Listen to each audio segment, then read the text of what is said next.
আসসালামু আলাইকুম রহমতুল্লাহি অবরকাতুহ। সম্মানিত দর্শক, ডাকসুর বর্তমান ভিপি জনাব সাদিক কায়ুম, তাকে নিয়ে মূলত আজকের এই ভিডিওটি। আর এটি তৈরি করার জন্য আমি অনুপ্রাণিত হলাম মূলত তার একটি ভাষণ শোনার পর। জনাব ওসমান হাদি তিনি আহত হওয়ার পর ডাকসুর পক্ষ থেকে স্বরাষ্ট্র মন্ত্রণালয় ঘেরাওয়ের একটা কর্মসূচি জনাব সাদেক কাইম ঘোষণা করেন এবং সেই কর্মসূচি পালন করতে গিয়ে তিনি সেই মিছিল সহকারে সচিবালয়ের দিকে যান এবং যেহেতু এখন জামাতের খুব সুসময় এবং তিনি জামাতের ভবিষ্যৎ নেতা, ডাকসুর বর্তমান ভিপি, ফলে নজিরবিহীনভাবে সেই মিছিল থেকে তাকে স্বরাষ্ট্র মন্ত্রণালয়ে নিয়ে যাওয়া হয়। স্বরাষ্ট্র উপদেষ্টার সঙ্গে তার বৈঠক হয়।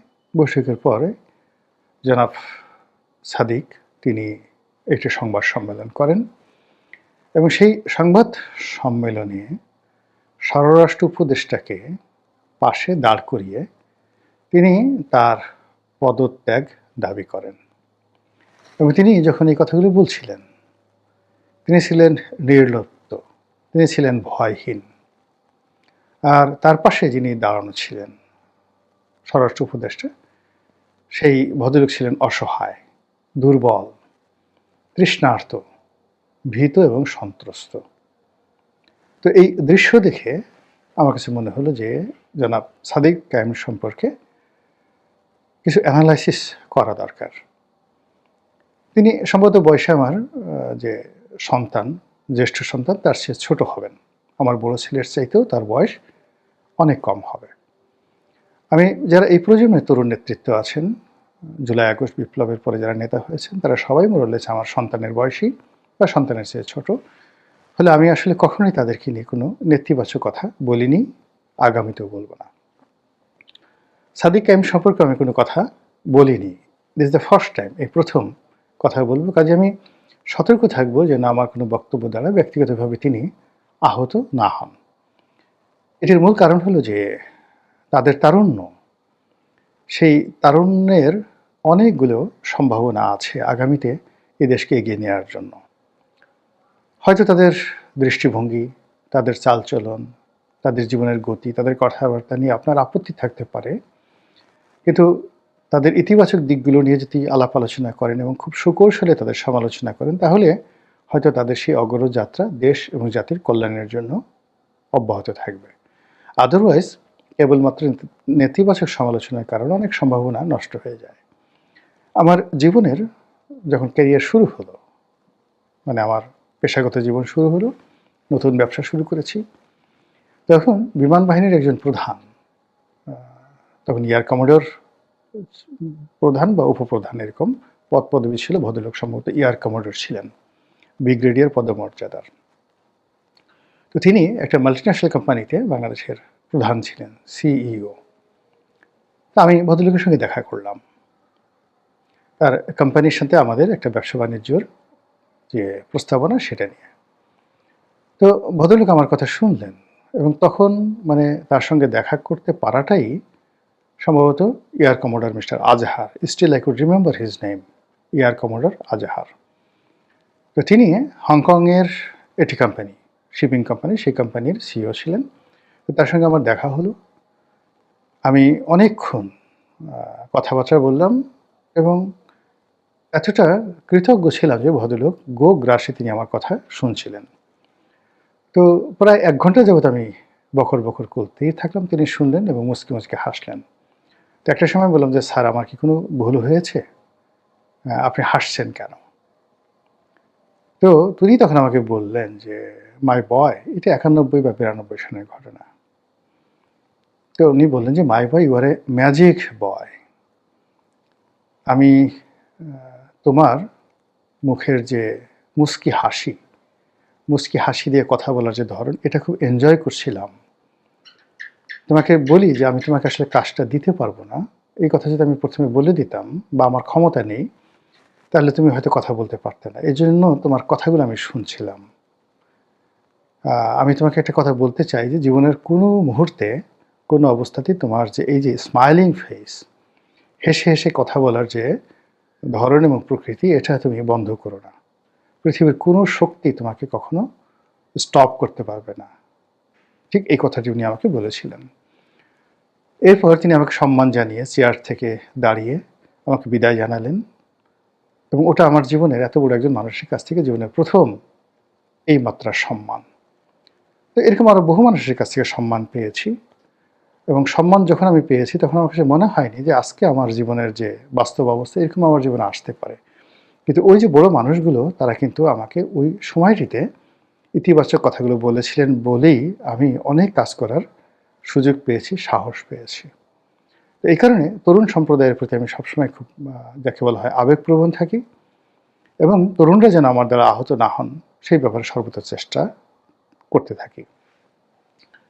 সাদিক কায়ুম ভিপি হয়েছেন, ডাকসু ভিপি হয়েছেন। আমি যেহেতু কখনো ভিপি হতে পারিনি, তো ভিপি হলে কেমন লাগে, তারপরে ভিপিদের কি হয় ইত্যাদি বিষয়গুলো আমি ওইভাবে বলতে পারবো না। তবে সাদিক কায়ুম যা হতে চান, তিনি যাকে বলা হয় এমপি হতে চান, আমি তো সেই এমপি হয়েছি। তিনি মন্ত্রী হতে চান, আমি মন্ত্রী হইনি, বাট আমার হওয়ার সুযোগ এখনও আছে, আর অতীতেও ছিল। ২ নম্বর হলো যে তিনি ধনসম্পদ অর্জন করে সুন্দর একটি সুখী জীবনযাপন করতে চান, সেটা আমি অর্জন করেছি। একটা মানুষের এই বাংলাদেশের প্রেক্ষাপটে যতটুক সম্মানজনক জীবিকার জন্য দরকার আল্লাহ সবই দিয়েছে। তো কাজেই তাকে নিয়ে আমি কথা বলতে পারি, অনেকগুলো কথা বলতে পারি। প্রথমত তিনি এখন যেখানে আছেন এই জায়গাতে তার যে উপস্থিতিটি, এটি অভিনব।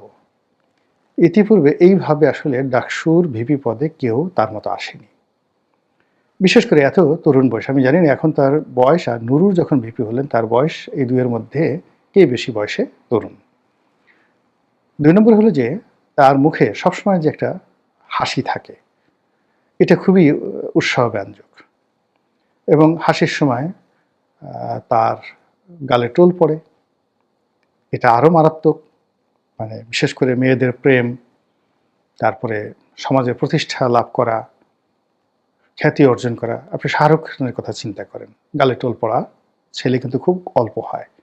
মেয়েদের গালে টোল পড়ে, অনেক মেয়েদের গালে টোল পড়ে, কিন্তু ছেলেদের গালে টোল পড়ে এবং আকর্ষণীয় হাসি, দাঁত, ঠোঁট, চোখ, এবং যাকে বলা হয় মুখের ওই যে অভিব্যক্তি যেটি সাদিক কায়েমের আছে, এটির সঙ্গে আপনি দিলীপ কুমার অথবা শাহরুখ খানের যে হাসি অভিব্যক্তির চিন্তা করতে পারেন।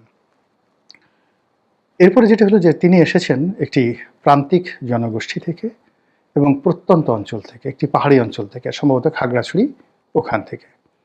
তার জীবনের যে বিবর্তন, ইসলামী ধারায় তিনি শিক্ষা অর্জন করেছেন, মাদ্রাসায় পড়েছেন, সেখান থেকে ঢাকা বিশ্ববিদ্যালয়ে এসেছেন।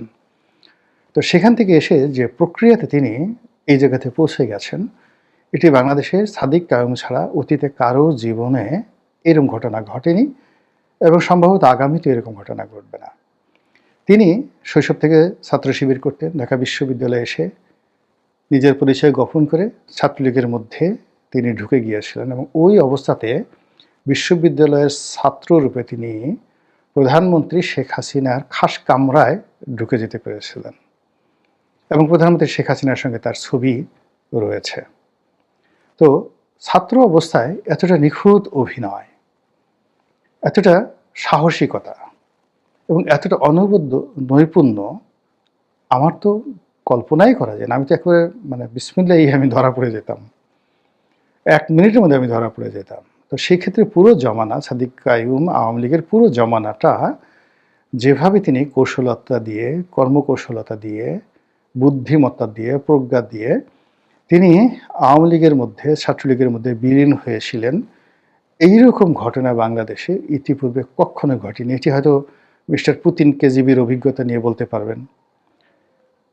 ভারতের এখন যিনি নিরাপত্তা উপদেষ্টা রয়েছেন অজিত দোভাল, তিনি বলতে পারবেন। আমাদের বাংলাদেশে এরকম মাসুদ রানা আছে গল্পে, বাস্তবে এরকম কোনো লোক নাই, কিন্তু মিস্টার ভ্লাদিমির পুতিন অথবা অজিত দোভাল, তারা বিভিন্ন সময় গোয়েন্দা কর্মে তারা যে পারঙ্গমতা দেখিয়েছেন, সাদিক কায়েমের সঙ্গে এই তার যাকে বলা হয় একমাত্র তুলনীয়। এবং সে যে অল্প বয়সে আপনি দেখুন সে ডাকসুর মতো জায়গাতে বসেছেন এবং আজকে ঠিক যেইভাবে তিনি একেবারে 180 ডিগ্রি অ্যাঙ্গেলে চোখ দুটো গোল গোল করে স্বরাষ্ট্র উপদেষ্টার সামনে দাঁড়িয়ে মুখের উপর তাকে যে কথা বললেন, এটা তার সেই নজরুলের কবিতার মতো, এক হাতে বাঁকা বাঁশের বাঁশুরি, আরেক হাতে রণতুর্য। ঠিক সেই রকম। কাজেই যদি পরিস্থিতি অনুকূলে থাকে এবং আল্লাহর গজব নাজিল না হয়, তাহলে জনাব সাদিক কায়ুমের যে ভবিষ্যৎ, সেই ভবিষ্যৎ কেউ স্টপ করতে পারবে না, স্টপ করতে পারবে না। তিনি যদি জামাত ক্ষমতায় আসে, তিনি এমপি হবেন, মন্ত্রী হবেন, জামাতের আমির হবেন, এমনকি আমিরুল মুমিনিন হবেন। তার যদি মতিভ্রম না হয়, তার এই কৌশল যদি অব্যাহত থাকে, ভবিষ্যতে আওয়ামী লীগ যদি আবার ফিরে আসে তাতেও তার অসুবিধা হবে বলে আমি মনে করি না। শুধুমাত্র ইমানটা তার ঠিক রাখতে হবে। ইমানটা যদি ঠিক থাকে তাহলে কোথাও তার অসুবিধা হওয়ার কথা নয়, আর কর্ম যদি স্বাভাবিক থাকে। তো যার জন্য জনাব সাদিক কায়ুম আমার এই ভিডিওর মাধ্যমে আমি শুধু জামাতে যারা লোকজন আছেন তাদেরকে আমি বলতে চাই যে এই যুবককে আপনারা ধারণ করুন, নার্সিং করুন, তার কর্মকৌশলতাকে কাজে লাগান এবং তাকে আমিরের চেয়ার পর্যন্ত পৌঁছে দিন। আমিরের চেয়ার পর্যন্ত পৌঁছে দেওয়ার দায়িত্ব আপনাদের, বাকিটা দেখবেন যে সে অর্জন করে নিয়েছে। মহান আল্লাহ আমাদের সবাইকে হেদায়েত দান করুন এবং হেফাজত করুন। আসসালামু আলাইকুম ওয়া রাহমাতুল্লাহি ওয়া বারাকাতুহু।